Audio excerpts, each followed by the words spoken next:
კიდევ რა წამოსწორებს ნახат სიმეტრიულად, რასაც ხშირად მიმართავდნენ რენესანსის ხანაში მხატვრები. სამკუთხედის პრინციპი. კარგით, გადავიდეთ შემდეგ ნამუშევრზე. რა სიტყვით ბავშვებო ამ ნამუშევრზე? რატომ ძველებთან მოხატული სქელები გაშლილი? ამ ნამუშევრს საფუძვლად ძველწედებს პირველ საუკუნეში მოღვაწე რომაელი არქიტექტორის მარკუს ვიგილიუს პოლიოს არქიტექტურა, რომელიც რენესანსის ხანაში საკმაოდ წელში მოექცა. ნახატზე გამოსახულია ადამიანი, რომელსაც ხელები და ბუნები გაშლილი აქვს.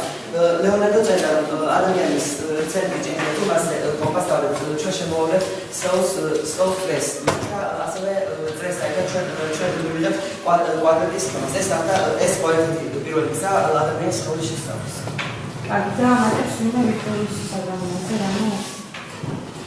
რომაელი არქიტექტორის ვიტრუვიუსის შრომის შესწავლით თამაგონ ადამიანის სხეულის პროპორციების ნახატის შექმნა თუ ადამიანი თუ გაშეთ ფეხებს განზეს მაშინ თქვენ სიმართლე ერთმანეთით შემცირდება. შეიძლება გასცეთ და გაშეთ მკვლევებს თქვენ წლის ცენტრში მოექცევა.